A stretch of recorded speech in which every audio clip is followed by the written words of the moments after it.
Happy October, everybody. My name is Mike at Filmboy24. Today, something quite a bit different than what I usually do. We're going to take a look at a film that has inspired me for over 30 years.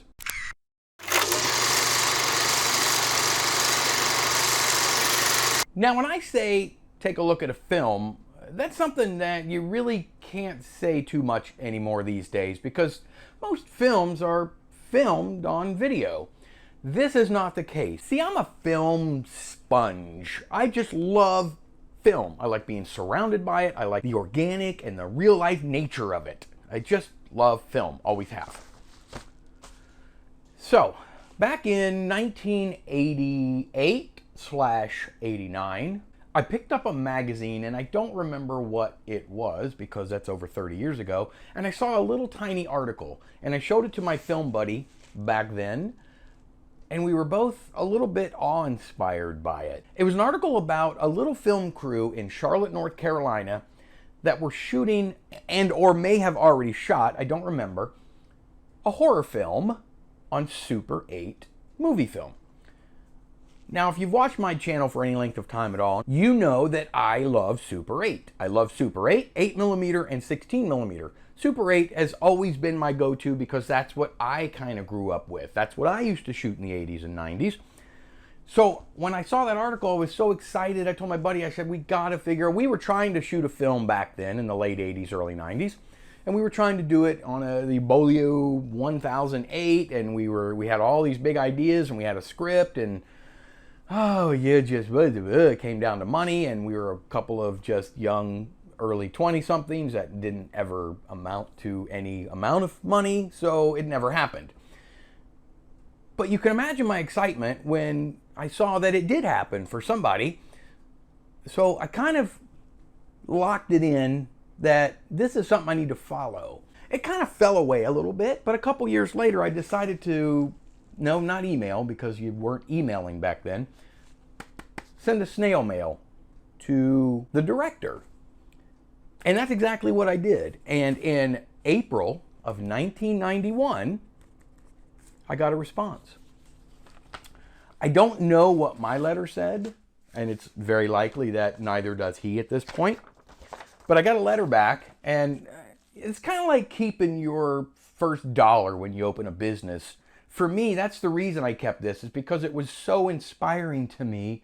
I felt like I needed to always look back at it and just see what other people were doing in that realm that I wanted to be in. So I got a letter and it says, good luck with your film. It says, Dear Mike, good luck with your film. If you have any questions about Super 8, call Phil at Super 8 Sound in LA. We all know who Phil Vigent, I'm going to butcher his last name. We know who Phil is over at Pro 8mm. Well, this was in early 91, and Phil was already deep into Super 8 Sound at that point. And I was fully aware of Phil at that time and Super 8 Sound. I have some brochures from them from the late 80s, early 90s as well. But he went a little step further, and he sent me a huge packet, including an original one sheet of Killer. Killer was the name of the movie that he filmed on Super 8 with his producing partner, Tony Locklear, written by Mark Kimray, music by Leslie Mazzell. Yeah, I know, I've researched and followed them for years, but not in a stalker way, I promise. So I got an original little glossy one sheet for the movie. Now, what they did was they marketed a lot of this themselves. I think all of it themselves, probably in the trunk of a car, and they went from mom and pop video stores. Because back then you had VHS. You didn't use DVDs or video on demand. It was VHS. That was hot. That was the thing. You went to the video store. You checked out your video. So he sent me a bunch of cool clippings. I don't know if you can see any of these, but they're essentially clippings from magazines, and they were reviewed by Joe Bob Briggs, the drive-in theater special, and apparently once this hit, their film kind of hit as well, because I believe they did fairly well. Now, you can't quote me on any of this. I don't know any of the filmmakers personally. I have had some snail mail and some email communication with the director. just a couple of times over the last 30 years. But again, I don't know them personally. They are aware, and they have given me permission to show some clips of the film. So they are aware that I was planning on doing a video like this, though I have no affiliation with them. I wasn't even offered so much as a coffee mug. At any rate, you don't owe me anything. Entertainment, We Are the Weird, just tons and tons of their marketing sort of strategy. Really a very cool thing to do for a then probably late 20-something-year-old kid to do for a young 20-something-year-old kid who was just inquiring. I mean, here's a flyer that I believe that they were probably dropping off at mom and pop video stores. 3 titles for the price of 1. You see, they were originally TNT Entertainment, which I believe stood for Tony and Tony Entertainment, which is Tony Elwood and Tony Locklear. And they also they opened a sort of a distribution company called Electro Entertainment. And within that company, they distributed some other little films. And this is another one I'm going to talk about one of these days by the wonderful director J.R. Bookwalter, The Dead Next Door, also Super 8. You know we like Super 8. I don't know why I'm whispering. Anyway, I could get into all of this, but it's probably, you know, boom, boom. He took the time to send me a lot of cool information, especially at the time. Not a lot of this is probably relevant in today's science of selling movies, which is probably difficult to do today, but nonetheless, I've always kept them, and they've always kind of meant something to me. So, a couple years later, after this, yeah, it was a couple years later that I actually got the movie. I wrote them, or I don't know how you did it back then. It was in the back of a magazine. I think you send a check or money order, and then they send you your video. Well, that's what I did. And I got a letter. Mike, Tony here. Hope you enjoy the films. I think I ordered Roadkill as well, his 16mm follow-up film. We'll talk about that later. Sorry it took so long, blah, blah, blah. Keep me updated if you have America Online. Remember them? Here's my handle, and he gives me his handle. I won't tell you that now, because although I'm sure it's defunct by now. Send me some email sometime, Tony. And I got the movie. Killer. On VHS. Now, sadly, my copy of VHS is just about shot now. I've watched it about 687,000 times. I even put a little thing in the bottom of the box here. It says, from the video library of me. Never gotten rid of this VHS, and I probably never will. It was one of the originals. 1989 TNT Entertainment. Now, this is an 80s a slasher film. Horror, slasher, gore, blood and guts, kind of fun, sort of a midnight movie, drive-in sort of movie. Does that make any sense at all? Well, for me, it does. I love slasher films. I love 80s movies, so this was sure to please. And it didn't disappoint. I'm not here to review the movie. I'm here more to sort of just give awareness about it. Because I already like it. So it's not, you know, I give it 24 thumbs up. I know I only have 2, but I just wanted to make people aware that it's out there. And it was shot on Super 8. Now, I don't know what film stock was used. I don't know what camera was used. I do believe that it was the audio was done on cassette. Don't quote me on that. I know they had sound film then, but I'm not sure that he used sound film. I think I remember him saying something about the audio being on cassette, because when they remastered it later on, he talked about the audio and the cassette. At any rate, moving on. Let's fast forward like this 30 years. Let's do that. What do we have when you fast forward 30 years? You have a brand new, fully remastered in 2K by Pro 8mm with a new sound design, new music, Blu-ray killer. Can you see that? Or is that glaring too bad? Sorry, I'm trying to keep it out of light. I'll give you a close-up of this, the front and the back cover. When I heard that he was doing a remaster in 2K, of course I had to have it. Now, I love the old grain and the crackling sound of the audio. Always have. To me, it just brings me back to my comfort zone. I like being in my comfort zone. Couldn't pass this up. I do need to get this on DVD still. I do have it on Blu-ray and VHS now, obviously. I would like to have it on DVD.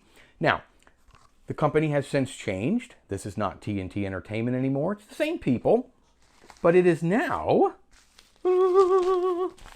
sad to say, sans perf. Everything I'm not about. That means no perfs. Means no film. That's okay. I know deep down they still love film because they still promote this little film like I do. So you can imagine my geek out excitement when I went on their website. I'm such a nerd. And I found this little gem. I am a nerd for Killer. This is an 18 card set of Killer the movie. Trading cards. And I think, I haven't done it yet, but I think when you put them together on the back, they spell out Killer and they give you the, I think it's the box or the cover design. So I bought these cards, which you can get on their website, and I got a message that says he's working on a Series 2, hopefully by the end of the year, because you know I'll geek out on Series 2 as well. And they came packaged in this little plastic here with the Killer cover on the front in a sticker form. And they also got, woo, such a fanboy, a cool little letter signed by Tony saying thanks. Thanks, Tony. I know you're not watching, but thanks anyway. And I got a really cool sticker here, which is the box cover, and then a newly redesigned Killer sticker of a dead guy. That'll go somewhere on one of my cameras or cases. So at any rate, I know this video is probably going a little bit long. Now I'm going to show you a couple of quick videos. These are already on Vimeo, but I'm sure you probably haven't seen them yet, so I'm going to make you aware of them.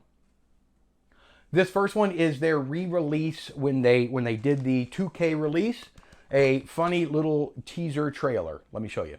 In 1988, two young men named Tony set out to make cinema history. That didn't happen, but they did shoot a film on Super 8mm film for $9,500 that went on to air on premium cable channels and sold to at least 9 countries, probably more. But you know how that goes. The film was Killer. Now, 30 years later, the film has been reimagined with an all-new 2K scan, edit, and sound, plus a new score by the original composer. This will be the last time the producers will touch this film. Really, this is it. So now's your chance to see the 80s horror movie your parents were talking about. Same amazing cast, with additional scenes never seen before. Now is your chance to see Killer again. Or for the first time, which will be most of you. See how a shoestring Super 8 film looks in 16:9 HD in all of its gory, grainy glory.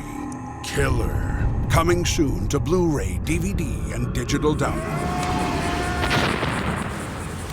And now this second one. Now there's a bit of gore, so if you don't like blood and gore and slashery kind of stuff, then it's probably not for you and you may not want to watch. A little bit of gore, but let me show you their 2K transfer brand new trailer from a couple years ago.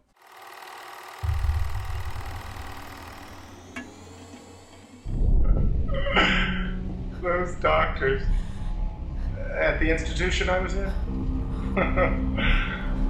they could never accept the fact that there are some people who are born to kill. No,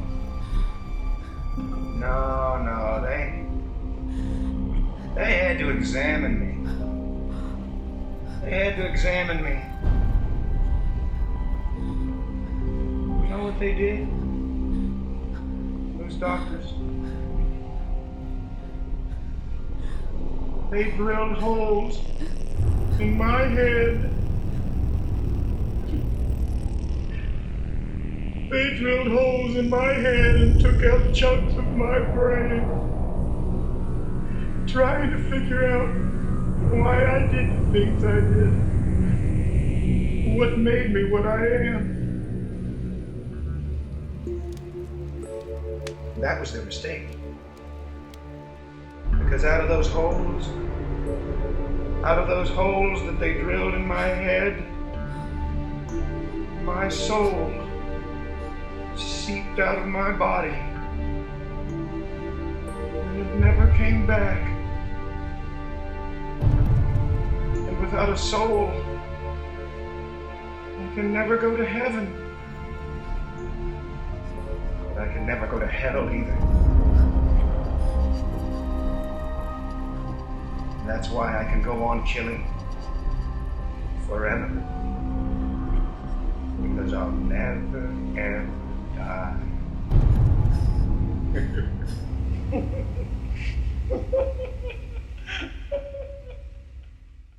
There you have it. Now, you certainly don't have to like the movie. I know it's not for everyone. Not everybody is a goofy slasher gore nut like I am, low budget. My good buddy Jupes and film partner for years, he's not a huge fan of these kind of films, but he always makes me aware of them when he finds a trailer or a new one coming out, because he knows I am. So it's not for everybody. You don't have to love the film, but you really kind of have to appreciate the effort that went into doing it and just how it was actually done. This is his second attempt, a 16mm feature film called Roadkill. He likes the word kill, but so do I. Just don't do it. This stars Andrew Porter and Sean Bridgers. You may have heard, and Deanna Perry. You may have heard of the name Sean Bridgers. He has relative fame. He's been in a lot of movies. Check him out on IMDb or something. We'll get into this one later, probably down the road. Didn't have nearly the impact on me as this did. If you want to check out their stuff, go to sansperf.com. I'll put a link right here. Check it out. They got a lot of cool things, a lot of cool merch. You can pick up a copy of Killer if you'd like. I don't think it's streaming. I believe it's only on physical media, which is okay for me, because when you find obscure flicks like this one, I want it on physical media. If you're like me, pick up a copy. If you're not like me, don't pick up a copy. I don't make anything off of it. Not even a coffee mug. If you like videos like this, do me a huge favor and tap the like button. Subscribe. And until the very next time that you see this ridiculous mug, I'll see all of you on the very next go around.